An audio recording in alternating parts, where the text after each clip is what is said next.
Alright, so welcome back to Dominion Empires Part 5. So we still have the events to go over and the landmarks to go over as well. Now, I'm not going to go over every single event, but I will go over most of the events, and I'll go over about half of the landmarks. But we will show you all of them anyways. So we won't go over the advance. So there's the advance event. There's the annex event. We won't go over that. And then there's the windfall event. We won't go over that. Okay, mostly just because I don't like those events. I like the rest of these pretty well, though. So first we have tax, the tax event. And before the game begins, you'll add 2 debt tokens to a supply pile. So that's kind of interesting. Oh, actually, sorry. As the action, you'll add 2 debt tokens to a supply pile. But during the setup, while this is in the game, you'll add 1 one debt token to each supply pile. When a player buys a card, they will take the debt from its pile. So whoever goes first is always going to get a debt token if they're going to buy something, because they will be the first one to buy it from that supply pile. And then most of the time, the other players, they'll buy the same thing, avoiding the debt token, because that's kind of an interesting way of doing it. So being a first player with this out is not in your best interest because of the tax involved. And then, as an action, you can spend 2 money, as your buy phase, you can add 2 more debt tokens to a supply pile. I often add a lot of debt to like the gold pile, for instance, or the province pile, to prevent people from getting too many provinces at the start of their turn, or getting too many golds either. Especially if there's a copper strategy, one good copper strategy card, and all the other players are still planning on trashing their coppers, and so they can get silvers and golds, and mostly golds.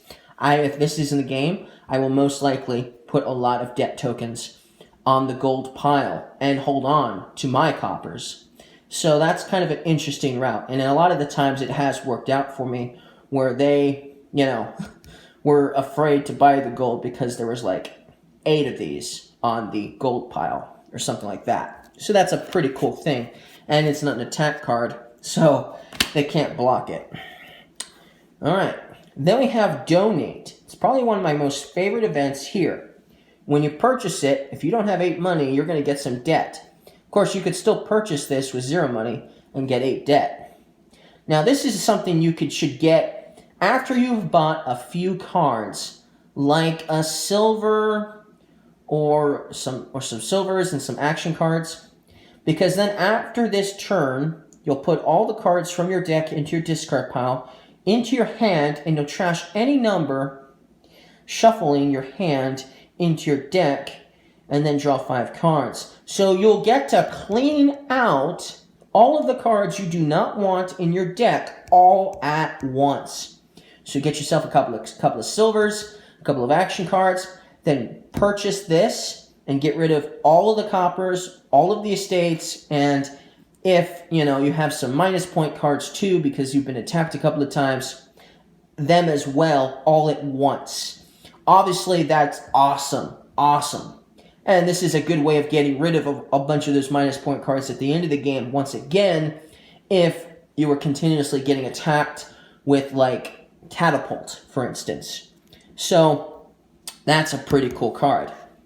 Pretty cool event, for sure. I like a lot of the events in this expansion. Now, I like Adventures more than the Empire's expansion, but when it comes to the events, I like the events more in this expansion than I did in Adventures. Alright, let's continue on. Alright, so then we have Triumph. And, let's see here, my natural lighting is being blocked by a cloud. Okay, well, I'm sure you guys can still see it. There we go. So this one's going to give you 5 debt for Triumph. And you'll gain an estate if you did plus 1 victory token per card you gained this turn. So that's really cool. You will always get at least 1 victory token because you gain an estate with this. But if you played a lot of cards that let you gain cards, like for instance, Engineer, if you played Engineer twice, meaning you played it once and then you trashed it to gain another card, and then you bought this, you'd get 3 victory tokens because you gained 3 cards that turn. So that's really powerful. I like this one a lot. But you will get 5 debt unless you have that much money available, or you'll get some debt. Then we have Dominate. This is probably the best event in this expansion. The cost is 14, so it's not easy to pull this off. But if you can, go for it. Because you'll gain a province, and then if you do, you get 9 victory tokens. So that's like getting 2 provinces and a duchy for the cost of 14. And that province and that extra duchy worth of victory points will not clog up your deck. So that is awesome. Dominate. That is cool. And, it's kind of hard to see the picture because of the lighting. But let's see here. Oh, well. So, anyways. So then the next event, I like this one too, is called Wedding. And I wish we could get the lighting back. Okay, anyways. We have 4 treasure, and it's also going to give you 3 debt. So you must have at least 4 money to purchase this. But if you don't have 7 money, you'll get some debt as well. But it's worth it, because you'll get a victory token, and you'll gain a gold. That is awesome. Get a couple of these in the beginning of the game. We'll get a couple of victory tokens, a couple of golds. That's awesome. If I'm going to buy a gold, I might as well just go with the Wedding and just get 1 debt token. If I had 6 money, I could just purchase this instead. I'd get a victory token, I'd get a debt token, and I'd get a gold. That is totally worth it. Then we have the Banquet. This one doesn't bother me too much because, like I said, I like copper strategies anyway. So this one is 3. You're going to gain 2 coppers. And then you'll also get a non-victory card costing up to 5. So this allows you to get a couple of 5 costing cards by gaining a couple of coppers for a very cheap price. That's pretty cool. I like that card a lot too. Then we have the Delve.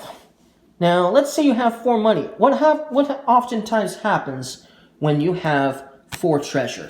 Yes, a silver. Usually when you have 4 money, you still end up buying a silver anyways, because you need at least a couple of those to get your game started, usually, right? But this is cool, because if you have 4 money, you could purchase the Dell for 2, you'd get an additional buy, and you'd gain a silver. Meaning, you could buy this event again, gaining another silver in the process. So that's really cool. And